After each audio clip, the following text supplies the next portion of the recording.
रुख करेंगे छत्तीसगढ़ का, जहां छत्तीसगढ़ के सीएम भूपेश बघेल ने केंद्र सरकार पर एक बड़ा हमला बोला है। ईडी और सीआरपीएफ वाहनों की चेकिंग करवाई जानी चाहिए। अब ये क्यों कह रहे हैं आपको ये भी बताते हैं। दरअसल उन्होंने बयान दिया है कि केंद्रीय एजेंसियों का दुरुपयोग किया जा रहा है, बड़े बड़े बक्से लाए जा रहे हैं और बक्सों में पैसा भर भर कर लाया जा रहा है। यह आरोप उनका। मामले की शिकायत कांग्रेस पार्टी चुनाव आयोग से करेगी। साथ ही चुनाव आयोग को संज्ञान लेने के लिए भी सीएम भूपेश बघेल ने कहा है। बीजेपी सत्ता के लिए किसी भी स्तर तक जा सकती है, यह भी एक बड़ा बयान यहां पर सीएम भूपेश बघेल का सामने आ रहा है। तो आपको बता दें कि पहले चरण में चुनाव बस्तर में होने हैं, जिसके लिए सुरक्षा व्यवस्थाएं भी जो है पुख्ता की जा रही हैं और केंद्रीय एजेंसियों का दुरुपयोग का आरोप यहां पर सीएम भूपेश बघेल ने लगाया है। और इस बयान के माध्यम से एक बड़ा हमला उन्होंने केंद्र सरकार पर बोला है कि बक्सों में पैसा भरकर लाया जा रहा है, इसकी जांच होनी चाहिए। आखिर इन बक्सों में क्या है, पैसा भी हो सकता है, इसकी जांच करवाई जाए और चुनाव आयोग इस पर संज्ञान ले।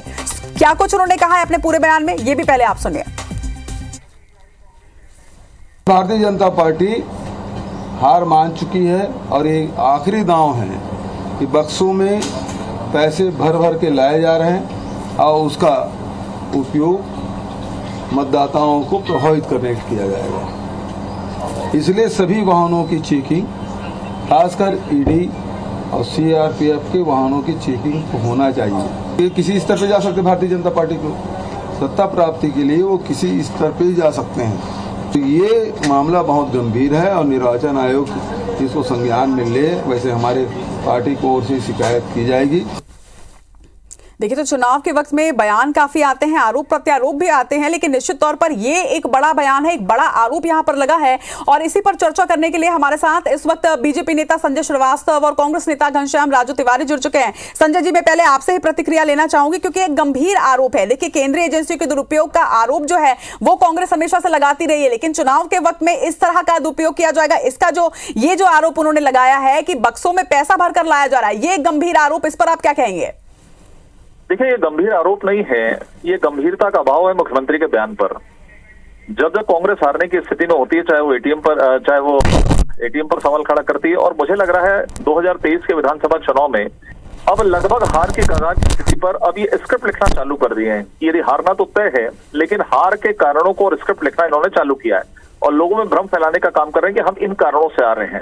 हारने के कारण को ढूंढने का प्रयास इन्होंने चालू कर दिया है। तो मुझे लगता है केंद्रीय एजेंसी, देश के अंदर में कानून है, व्यवस्था है, संविधान है, जो सीआरपीएफ, जो केंद्रीय जो बल होते हैं, वो हम सबकी रक्षा करते हैं, तमाम प्रकार की सिक्योरिटी करते हैं। उन पर आरोप लगाने में भी कांग्रेस बेशर्मी के साथ में इस तरह के आरोप लगाती है।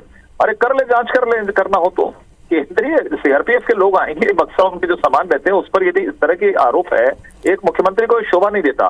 ठीक है, क्या ये बौखलाहट या फिर कोई आधार है इस आरोप का, ये जान लेते हैं। घनश्याम राजू तिवारी जी भी हमारे साथ जुड़े हुए हैं। घनश्याम राजू जी, क्या तथ्य है ये जो आरोप, इतना बड़ा आरोप है एजेंसियों पर जो कि सुरक्षा व्यवस्था को देखने के लिए यहाँ पर पहुंच रहे हैं, उन पर ये गंभीर आरोप है, क्या तथ्य है? और इसके साथ ही बीजेपी ये भी कह रही है कि ये बौखलाहट है कहीं ना कहीं चुनाव हारने के। देखिए, छत्तीसगढ़ में मुद्दे और नैतिकता के आधार पर भारतीय जनता पार्टी तो चुनाव हार चुकी है और निश्चित तौर पर देश के अन्य राज्यों में, चाहे कर्नाटक की बात करें, राजस्थान की बात करें, इन्होंने इस प्रकार के कुचक्र को रचा है।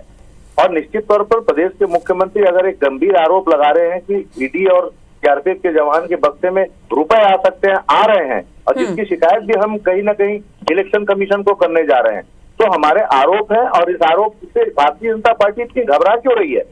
क्योंकि इनके मन में चोर है। जिस प्रकार से सत्ता के लालच में ये किसी भी स्तर तक जा सकते हैं। आज कौन कह सकता है कि ईडी एक भारतीय जनता पार्टी के कार्यकर्ता की तरह काम कर रही है? आम लोगों को जिस प्रकार से छापे मारकर उनसे पूरे कागज पर साइन कराए जा रहे हैं, उन्हें प्रताड़ित किया जा रहा है, कानून बनने की कोशिश ईडी कर रही है। तो एक सरकारी संस्थाओं का जिस प्रकार से राजनीतिकरण मोदी जी की सरकार में हुआ है, इसलिए हर्षित संभव है कि सत्ता के लालच में कुछ भी कर सकते हैं। छत्तीसगढ़ की जनता ने घनश्याम जी, ईडी पर आप हमेशा से ये आरोप लगाते रहे हैं, लेकिन सुरक्षा एजेंसियां तो सुरक्षा के लिहाज से आ रही है ना प्रदेश में, क्योंकि पहले चरण के चुनाव होने हैं और अब वो तो सुरक्षा की दृष्टि से अपना काम करेंगे। रचना जी, सुरक्षा के लिए रोक कौन रहा है? लेकिन सुरक्षा के माध्यम से जो पेटियों में जिस प्रकार की गड़बड़ियां हो सकती है, हो रही है, उस पर अगर चुनाव आयोग इसमें काम करता है तो उसमें भारतीय जनता पार्टी को तकलीफ क्या है? और अगर सच ये है कि अगर हमारे आरोप है जिसको लेकर हम जा भी रहे हैं चुनाव आयोग में, हमारे पास कोई तथ्य है, तभी हम इस बात की शिकायत कर रहे हैं। और आचार संहिता लागू है, इस पर कहीं भी आचार संहिता इलेक्शन कमीशन काम करती है। भारतीय जनता पार्टी की घबराहट ये बता रही है कि उल्टे खाने जिस प्रकार से इनके कृत्य दिख रहे हैं, क्योंकि बेबुनियाद आरोपों के आधार पर बीजेपी खड़ी है, तो ये कुचक्र करना सत्ता पाने के लिए किसी हद तक जा सकते हैं, ये स्पष्ट है, इसलिए हमें ये आरोप लगाने पड़े। संजय जी, क्या सत्ता पाने के लिए वाकई में इस कदर की राजनीति होगी, ये आरोप आप पर लग रहे हैं? देखिए, मानसिक कमजोरी है। इस प्रदेश के अंदर में शराबबंदी नहीं हुई है, शराब का असर चारों तरफ दिखाई दे रहा है। अब ये शराब का असर लोगों से जाकर कांग्रेस के नेताओं पर भी दिखाई देने लगा है। नशे में आदमी कुछ भी बोलता है।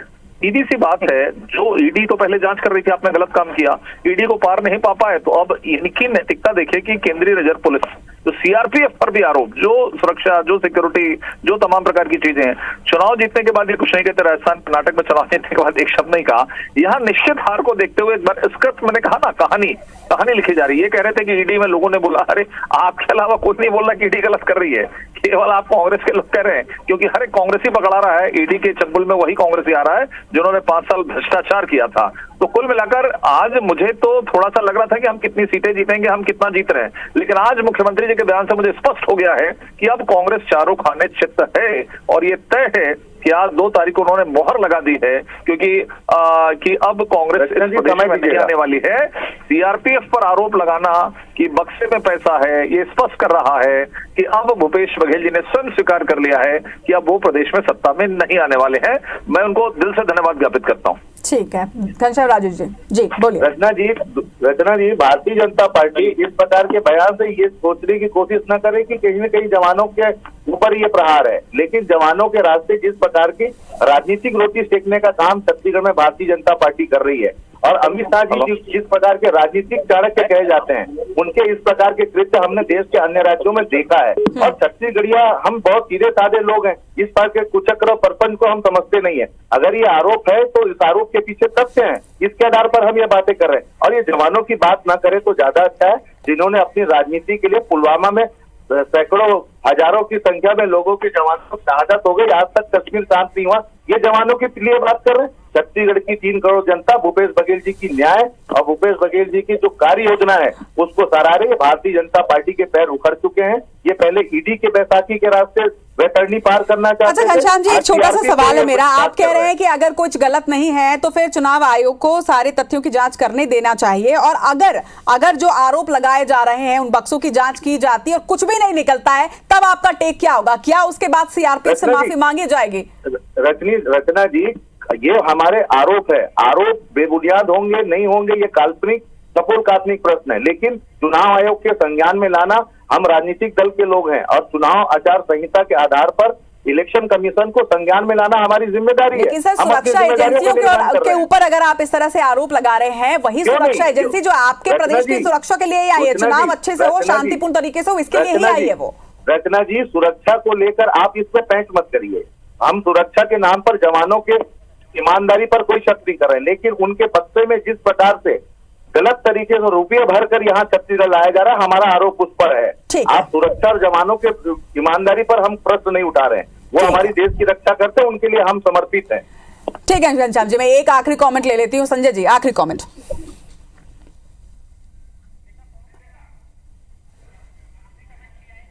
संजय जी, चलिए, संजय जी का लाइन जो है वो कट चुकी है। घनश्याम जी, संजय जी, आप दोनों का बहुत बहुत शुक्रिया इस चर्चा में हमारे साथ जुड़ने के लिए। तो एक बड़ा बयान यहाँ पर सामने आया है, निश्चित तौर पर एक गंभीर आरोप है, देखना होगा इसमें चुनाव आयोग तक क्या बातें पहुंचती है, क्योंकि संज्ञान में लाने की बात कही गई है, शिकायत की बात कही जा रही है। कांग्रेस का कहना है कि वो इस मामले में कंप्लेंट जो है वो चुनाव आयोग से करेगी, और देखना होगा कि उसके बाद चुनाव आयोग क्या एक्शन लेती है।